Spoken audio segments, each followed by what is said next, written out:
Saint Peters college अपने शिक्षा और शहर के सबसे बड़े कैंपस के लिए मशहूर था। यहाँ के छात्रों के लिए ये कॉलेज सपनों का घर था, लेकिन अंधेरे में छुपी एक कहानी थी जो सबको पता नहीं थी। एक रात जब सब कुछ शांत लग रहा था, एक दर्दनाक मर्डर ने कॉलेज के माहौल को हिलाकर रख दिया। ऋतु एक होशियार और समझदार लड़की अपनी छोटी छोटी बातों के लिए कॉलेज में मशहूर थी।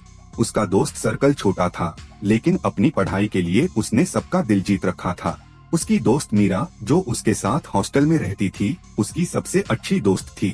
दोनों का दिन कॉलेज के प्रोजेक्ट्स और क्लासेस के बीच ही गुजर जाता।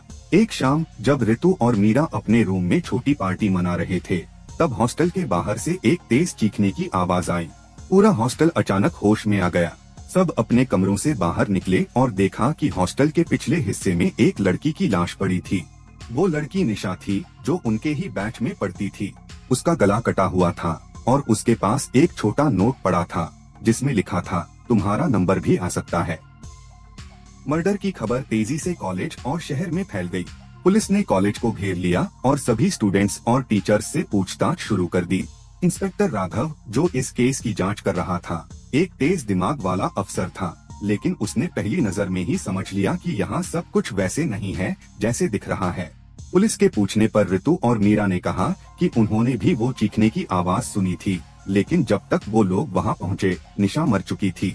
पुलिस ने सबसे पूछताछ की, लेकिन किसी ने भी कुछ अजीब नहीं देखा था।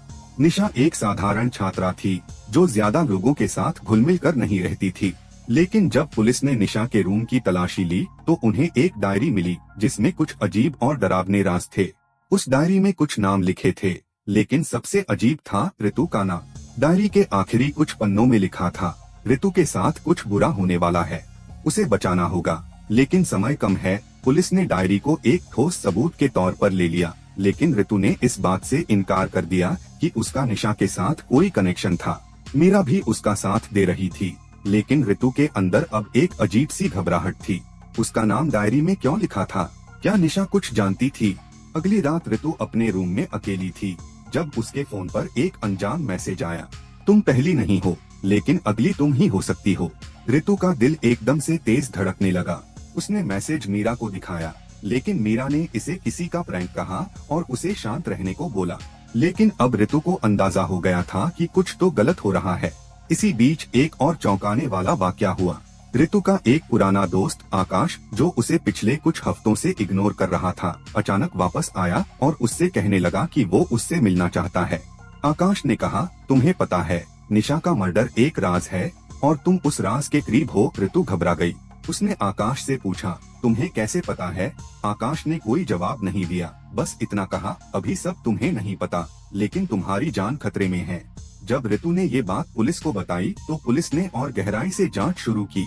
अब ऋतु पुलिस की मुख्य संदिग्ध बन गई थी। इंस्पेक्टर राघव ने ऋतु के फोन रिकॉर्ड्स की जांच की और पता चला कि उस दिन ऋतु और आकाश के बीच कई कॉल्स हुए थे, जो ऋतु ने पुलिस से छुपाए थे।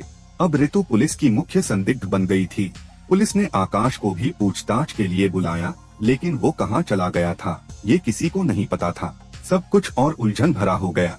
ऋतु अपने हॉस्टल के रूम में बंद थी और उसे समझ नहीं आ रहा था कि वो किस पर विश्वास करे और कैसे अपने आप को बचाए। एक रात जब सब कुछ शांत था, ऋतु के रूम का दरवाजा जोर जोर से खटखटाने लगा।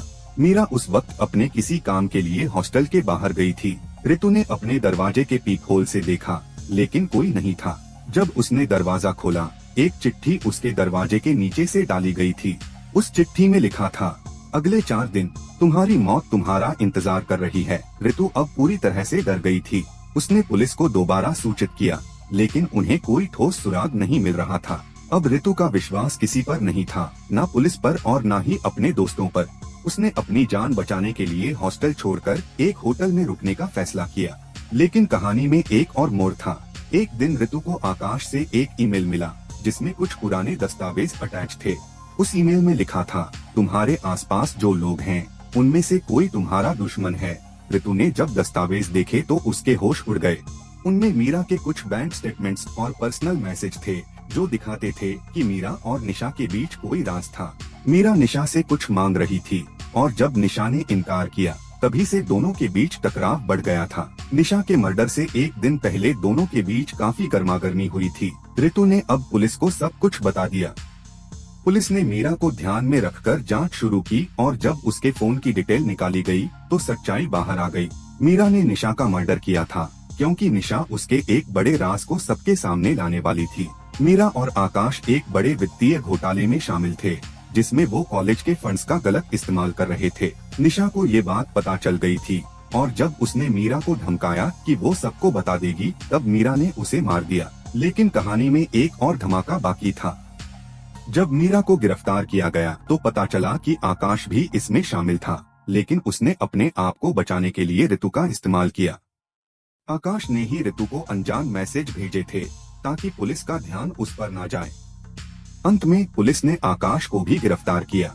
मीरा और आकाश का प्लान था कि वो निशा को हटाकर अपने घोटाले को छुपाएं, लेकिन उनका ये राज ज्यादा देर तक नहीं छुप सका। ऋतु ने एक बहुत बड़ी जांच और खौफ का सामना किया, लेकिन आखिर में सच्चाई सामने आ गई।